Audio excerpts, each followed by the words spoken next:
Ada Ya. Ibu Meliwis. Terima kasih Presiden. Ini awal yang baik untuk transparansi komunikasi publik dari pemerintah. Mudah-mudahan bisa dilakukan secara reguler. Terima kasih juga Kopi Hambalangnya.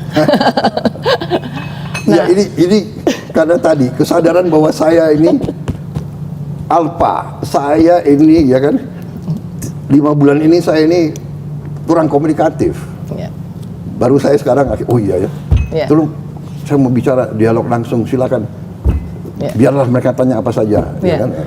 Nah, jadi seperti tadi Pak Presiden katakan, dalam waktu 150 hari banyak sekali grande, program besar, grande yang di roll out hampir bersamaan.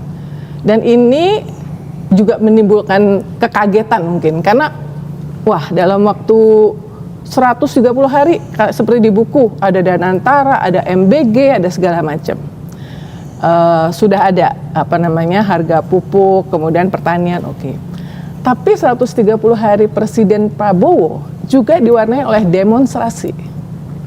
22 Agustus, peringatan darurat, mahasiswa dan civil society mendemo karena parlemen pada saat itu melakukan upaya-upaya untuk menggagalkan, merevisi putusan MK yang berkaitan dengan undang-undang pilkada. Sikap dari aparat masih abusif, termasuk juga demo berkaitan dengan pembahasan rancangan undang-undang TNI. Jadi pertanyaan saya Pak, satu, bagaimana Presiden melihat demo mahasiswa dan civil society dan penanganan oleh aparat yang masih abusif, jelas-jelas bahkan petugas medis aja kena kasus kekerasan, ambulans dibelokkan ke Polres, ya, terutama yang belum lama ini ya, yang RUU TNI.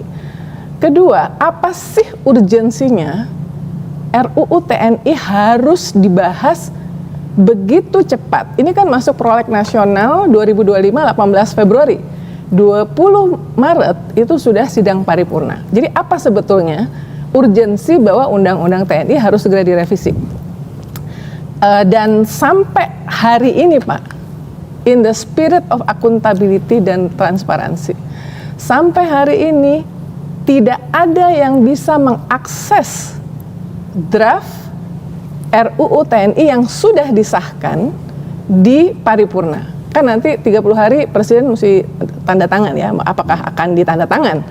Karena kekhawatirannya adalah yang disahkan, yang disetujui di paripurna, yang selama ini digembar-gemborkan pasal 7, pasal 47 ya, sama 53 kalau saya nggak salah ya. Rakyat juga khawatir jangan-jangan nanti yang ditandatangan sama Presiden berbeda, seperti waktu kasus Undang-Undang Cipta Kerja. Apa yang disahkan di paripurna ketika jadi undang-undang itu ada pasal yang berbeda. Nah, jadi gimana Presiden melihat bahwa 150 hari ini juga diwarnai demo yang cukup besar, bahkan demo yang terakhir ada di 58 kota Pak, kota-kota kecil yang biasanya nggak ada demo, itu ada demo. Kedua, apa urgensi mempercepat? Kenapa tidak rancangan undang-undang perampasan aset misalnya? Karena Presiden sangat concern terhadap korupsi. Di buku Bapak Gagasan Prabowo halaman 195-196, Bapak mengatakan bahwa setiap negara yang tidak mampu mengatasi korupsi di pemerintahannya, negara itu akan bubar. Nah, ini kan ada yang urgent sebetulnya, dan Bapak selalu di pidato mengatakan itu. Mungkin itu yang ingin saya tanyakan Pak. Baik ya, masalah demo adalah biasa. Dalam negara sebesar kita, kan kita sudah sepakat berdemokrasi. Orang berdemo itu dijamin oleh Undang-Undang Dasar, hak berkumpul, hak berserikat dan sebagainya. Jadi itu menurut saya biasa. Kalau ada abusive, ya kita harus investigasi dan kita harus proses secara hukum kalau abusive. Tapi Mbak Uni harus tahu, coba perhatikan. coba perhatikan secara objektif ya, kita jujur ya. Apakah demo-demo itu murni atau ada yang bayar? Harus objektif dong. Iya kan? Pertama, ada demo melawan efisiensi. Demo katanya dana pendidikan akan dikurangi. Demo, jadi harus objektif. Kita juga, kita bukan anak kecil, Mbak Uni, ya kan? Kita hormati hak untuk berdemo, asal demonya damai, tidak mau menyulut kerusuhan. Nah, kalau bakar-bakar ban itu bukan damai. Dan kenapa abusif? Kita punya pengalaman. Saya mantan petugas keamanan juga. Kadang-kadang petugas dilempar plastik kencing. Kadang-kadang petugas dilempar plastik isinya kotoran manusia. Ya. Jadi selalu dalam pengelolaan suatu negara kita waspada. Apakah ada kelompok-kelompok atau kekuatan-kekuatan asing yang ingin adu domba? Ini berlaku lazim. Data-data keluar sekarang. Pemerintah Trump membubarkan USAID. Dan di situ ketemu bukti-bukti bahwa USAID membiayai banyak LSM di mana-mana. Bahkan ini kan keluar semua. It's public knowledge, Mbak Uni. Ya. Jadi saya mengajak kita berpikir dengan jernih, ya kan? Demo itu hak, tapi juga kalau demo dibuat untuk menimbulkan kekacauan dan kerusuhan, ini menurut saya adalah melawan kepentingan nasional dan melawan kepentingan rakyat. Demo kenapa? Bisa di London, di Amerika, di mana demo nggak usah merusak pagar, nggak usah merusak apa itu stasiun bis, terminal bis. Ini kan uang rakyat. Boleh demo di kampus, tapi jangan merusak fakultas. Ini uang rakyat. Ya, jadi dan Mbak Uni perhatikan nggak? Petugas-petugas polisi kita sekarang tidak bersenjata. Ya, jadi masalah abusif oke, catat. Tapi dalam Mbak Uni sendiri mengatakan berapa ratus demonstrasi, berapa kasus abusif. Ya, jadi saya paham dan saya tahu setiap institusi ada yang tidak beres. Ya, organisasi yang besar, ya kan, pasti ada yang namanya manusia, namanya kadang-kadang anak muda, emosi, panas dan sebagainya.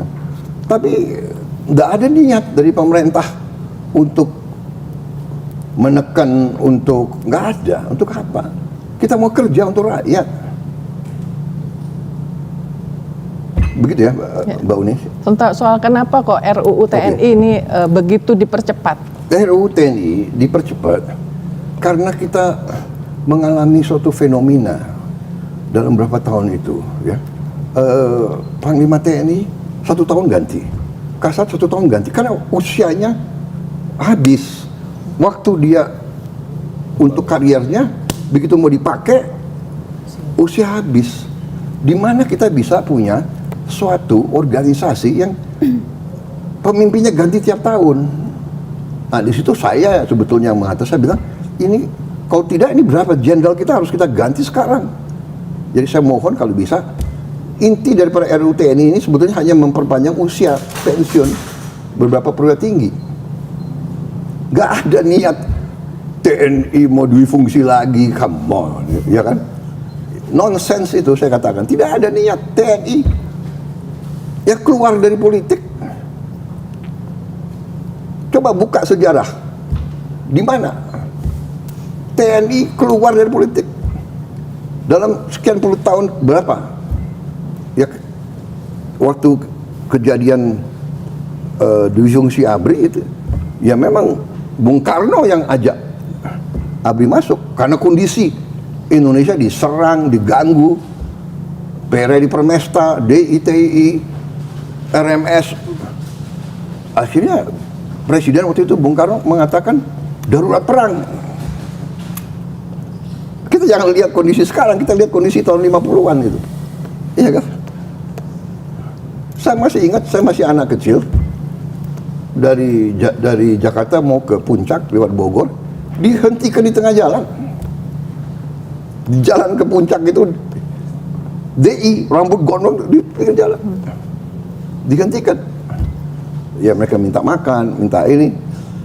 Jadi kondisi zaman berbeda-beda, ya. Jadi menurut saya undang-undang TNI itu is a non-issue.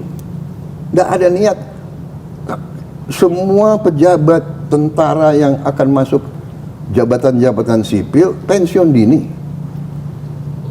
Hanya ada beberapa lembaga yang memang diizinkan. 14 itu. Intelligence, bencana alam, Basarnas, dari dulu kan ini hanya mengformalkan. Kemudian apa ya katanya kejaksaan, kenapa? Ya kejaksaan ada jaksa apa pidana militer. Kemudian hakim agung, ada hakim agung ya kan?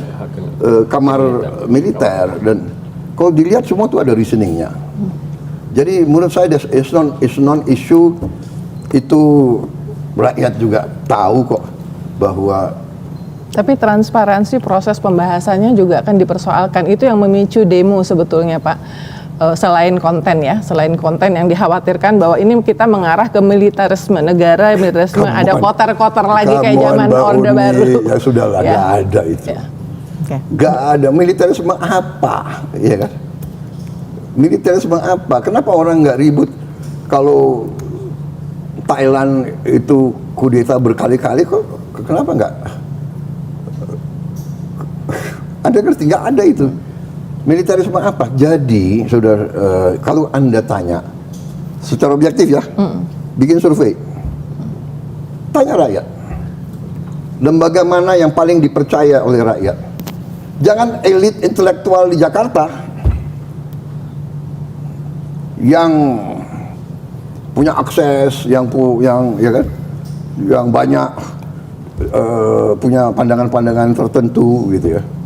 Menurut saya bias gitu loh, selalu memandang dengan sakwa sangka, dengan curiga gitu. Memang TNI sih Pak, selama ini survei-survei mengatakan TNI, cuman ada alasannya kenapa TNI itu nomor 1, karena sejak reformasi TNI itu kembali ke barak itu, dan kemudian lahir dari rahim rakyat. Jadi image itu yang membuat TNI itu selalu nomor 1 di survei. Nah dikhawatirkan kalau misalnya makin banyak. Mbak Uni, yang bawa kembali ke barak siapa? Saya mau tanya. Reformasi. Yang bawa kembali TNI ke barak itu siapa? Pemimpin TNI sendiri. Ya. Ya. Ya. Oke. Kita sadar waktu itu, Pak Wiranto, Pak Yudhoyono, ya kan, Agus Wiradikusuma, termasuk saya yang dorong. Saya pertama di dalam TNI yang mengatakan civilian supremacy. Saya tunduk dan saya buktikan bahwa saya tunduk kepada pemimpin sipil. Saya diberhentikan oleh Pak Habibie, siap. Pada saya pegang pasukan terbanyak.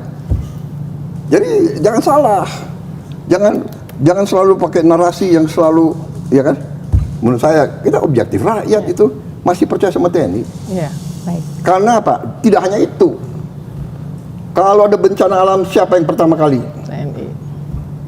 Kalau ada ribuan orang mayat waktu di Aceh, siapa yang angkat?